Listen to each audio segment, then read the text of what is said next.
안녕하십니까. 이강용 선교사입니다. 시편 25편 12절을 보면은 하나님을 경외하는 자에게는 그가 갈 길을 어느 길로 갈 것인지를 선택하여 준다고 했습니다. 참 우리가 살다 보면은 이 길로 가야 하는지 저 길로 가야 하는지 상당히 망설여집니다.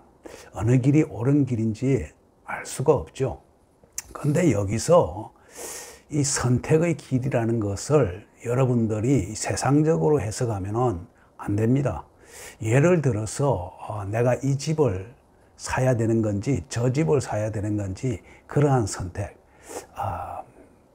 이러한 선택을 하나님이 가르쳐 준다 뭐 이런 건 아닙니다. 그런 것은 굉장히 세상적이죠. 또 하나의 예를 들면 내가 집을 언제 사는 게 좋을지 이것도 하나님께서 선택하여 주실 것이다 뭐 이렇게 생각하는 것은 굉장히 세상적입니다. 여기서 선택의 길은 영적인 것입니다. 예를 들어서 내가 어느 교회를 가야 할지 뭐 이런 거, 또는 어떤 믿음의 사람하고 결혼을 해야 될지 이런 거, 내가 어떤 사역을 해야 될지 뭐 이런 거, 이러한 영적인 것에 대해서 하나님께서 길을 가르쳐 주겠다 하는 이야기입니다. 이것은 세상적인 선택의 길보다도 굉장히 중요하지요. 자칫 잘못하다가는 사탄의 길로 빠져들 수가 있기 때문에 그렇습니다. 옳은 믿음을 갖는다는 것은 매우 중요합니다. 그래서 꼭 하나님께 기도하면서 알아야만 됩니다. 하나님을 경외하는 자, 경외라는 말이 여러분들한테는 좀 어색하게 들릴 수가 있습니다. 왜냐하면 경외라는 것을 사전적인 의미로 보면은 공경하면서 두려워하는 것이라고 했습니다. 이 두려움이라는 그 글자 때문에 좀 썩 들어오지 않을 수가 있습니다. 그렇지만 하나님은 얼마나 크신 분입니까? 그러니까 두려워할 수밖에 없지 않습니까?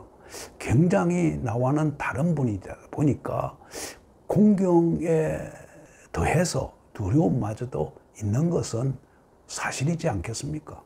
하나님 앞에서 경솔히 할 수는 없지 않겠습니까? 말도 조심해야 되고 행동도 조심해서 하나님과 대화하고 친분을 쌓아야만 되지 않겠습니까? 뭐 쉽게 이야기해서 부모님들에게 경외하는 마음을 가져야 되죠. 부모님을 가볍게 가지면은 어디 그것이 자식이라고 할 수 있습니까? 우리가 하나님의 자녀라고 하지 않습니까? 부모님을 생각하면은 하나님을 어떻게 대하여야 되는지 나타납니다. 경외하는 마음으로 하나님을 대해야만 됩니다. 그러한 사람에게는 하나님께서 기뻐하셔서 영적인 문제에서는 어떤 길을 가야 될지 선택하여 준다는 것이죠. 이 결혼 문제가 가장 크지 않겠나 하는 생각이 듭니다. 그리고 또 한 가지는 직장 문제일 것입니다. 여러분들이 어떠한 직장을 선택해서 가야 할 것인지 이것은 세상적인 것이면서도 영적인 것입니다.